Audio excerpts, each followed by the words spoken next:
यह मन ताको दीजिए साचा सेवक सोय, सिर ऊपर आरा सहे तौ न दूजा होय। कबीर साहब कहते हैं कि सेवक भक्त को ऐसा होना चाहिए कि उसके सिर के ऊपर आरा चले तो भी दूसरा कुछ मत मांगे, वह परमात्मा की भक्ति ही मांगे, गुरु और गोविंद की भक्ति ही मांगे। यह कठोर है भक्ति। आप लोग सुने रामायण में, अर्थ न धर्म न काम रुचि। भरत जी भी कहे हैं कि न मुझे अर्थ धर्म काम नहीं चाहिए, जन्म जन्म राम का भक्ति ही चाहिए। यही संयोग से यह भी आया कि भक्त को जब सिर के ऊपर आरा चले, इसके बाद भी उसकी भक्ति परमात्मा के प्रति भक्ति न घटे, तब उसको जो है गुरु को भक्ति का उपदेश देना चाहिए, वह भक्ति के लायक है। और नो डाउट हिंदू समाज में देखते हो कि मुसलमान लोग 1200 वर्ष तक राज किए, सारे धर्म शास्त्रों को जलाया,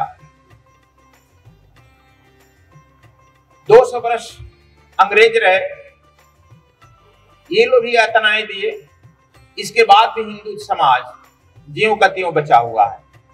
यह इसी भक्ति का कारण।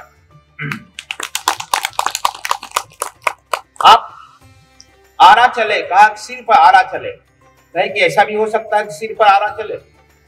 देखो एक छोटी सी कथा पुराण की बताऊं। अभी जो रामायण आप सुन रहे थे, भारद्वाज ऋषि से उनके शिष्यों ने पूछा, गुरुदेव आपके तपस्या का तो फल यह हुआ कि भगवान राम का आगमन हुआ, लेकिन भगवान राम का दर्शन का क्या फल होगा? इसका भी तो कुछ फल मिलना चाहिए। कहा कि हाँ, भगवान राम के भी दर्शन का फल मिलेगा। जब सुने कि कुछ दिन के बाद भरत जी का आगमन हुआ, लाव लश्कर के साथ, चतुरंगणी सेना के साथ, तो भारद्वाज जी ने कहा कि देखो, भगवान का दर्शन हमारे तपस्या का परिणाम है कि भगवान का दर्शन हुआ, और भगवान का दर्शन का परिणाम है कि भरत ऐसे भक्त का दर्शन हुआ। तो भक्त का दर्शन, हमारे यहाँ भक्त की बड़ी कीमत की गई है। तो आपने सुना होगा, हमारे यहाँ एक हुए हैं राजा, चंद्रवंश में ही राजा हुए हैं, जिसका नाम था ताम्रध्वज। ताम्रध्वज के पिता का नाम था मोरध्वज। मोरध्वज और ताम्रध्वज और उनकी पति पद्मावती अत्यंत भक्त थे। एक बार भगवान कृष्ण अर्जुन से बात कर रहे थे, आप इस पृथ्वी पर बहुत लोग भक्त हैं, दानी हैं। अर्जुन को ठेस लगा, क्या हमसे भी ज्यादा हैं? हमारे नजदीक आप सरदम रहते हैं। कहा कि अर्जुन तुम तो कुछ भी नहीं कहा दिया जाए, यह स्पष्ट बात तो दुख लगती है ना। अर्जुन को दुख लगा, लेकिन यह गुरु या भगवान परमात्मा जिस पर अनुकंपा करते हैं अपने भक्तों का, अहंकार नहीं रहने देते, तुरंत चोट मारते हैं। कहते हैं कि चलो जरा हमारे साथ एक भक्त से तुमको मिला देते हैं। दोनों चल दिए। यह छत्तीसगढ़ में जगह है, अभी भी उसका नाम है अरंग। कलकत्ता से हमारे यहाँ आप लोग कह देते हैं कि राम हुए नहीं, कृष्ण हुए नहीं, बुद्ध हुए नहीं, कह देते हैं इतिहास में नहीं मिलता। अरे हमारे यहाँ इतिहास नहीं लिखा जाता है। इति माने बीती, हास माने कहानी, बीती हुई कहानी नहीं लिखा जाता है। हमारे यहाँ हर त्रेता में राम आएंगे, हर द्वापर में कृष्ण आएंगे, हर कलयुग में बुद्ध आएंगे, और जो वह करेंगे, एक राम का रामायण लिख दिया गया, एक कृष्ण का श्रीमद् भागवत लिख दिया गया, महाभारत लिख दिया गया। जो राम आएंगे वही करेंगे, जो कृष्ण आएंगे वही करेंगे, इसलिए हमारे यहाँ एक लिख दिया गया। बार बार हमारे यहाँ बीती हुई कहानी नहीं लिखी जाती है। एक जो हमारे समाज में सोना होता है, हीरा होता है, बहुमूल्य होता है, वह लिख दिया जाता है, और राम के अनुसार ही हम लोगों को जीवन यापन करना चाहिए।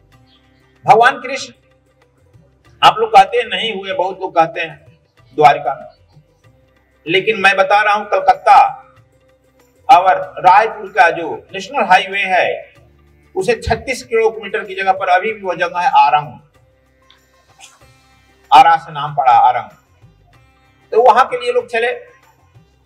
मोरध्वज जब नजदीक गए तो भगवान कृष्ण एक ब्राह्मण का रूप पकड़ लिए।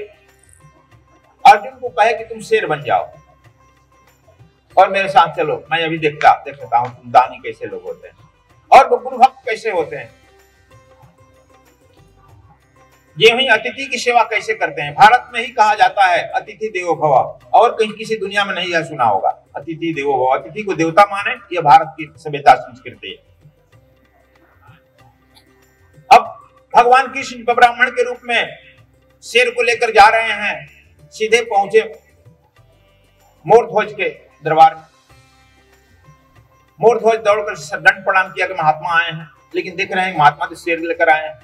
इनके खाने पीने रहने का उचित व्यवस्था किया और कहा कि महाराज प्रसाद पा लीजिए। भगवान कृष्ण ने कहा कि मैं प्रसाद कैसे पाऊं, मेरा यह जो है चेला है, वाहन है, शेर यह भोजन कर लेगा तब ना। कहा कि महाराज यह तो मांस खाएगा ना, कहा इसका मांस हम मंगा देते हैं चिक से। कहा कि राम राम राम, ऐसा काम मत करो, यह अतिथि सेवा हुआ तो मैं जा रहा हूं किसी और के यहाँ। कहा कि तब, कहा कि तुम्हारा जो इकलौता लड़का है ताम्रध्वज, उसका मांस खा सकता है। यदि तुम लोग यहाँ कोई चला जाए कहे कि तुम्हारे इकलौता लड़का का हम खाना चाहते हैं, लेना चाहते हैं, क्या करेगा? देखो भारत में जो भक्ति होती है, जो कबीर साहब कहते हैं कि सिर पर आरा चले तो भी विचलित ना हो, भक्ति भारत की बड़ा श्रेष्ठ रही है। भक्त से भरत से नाम भारत पर आया है, अब भक्ति बढ़ी।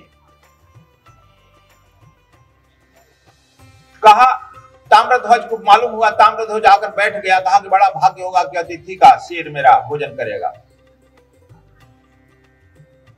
लो आओ भोजन करो। मैं बैठ गया। भगवान कृष्ण बोले कि देखो ताम्रध्वज, इस तरह से हमारा शेर भोजन नहीं करेगा।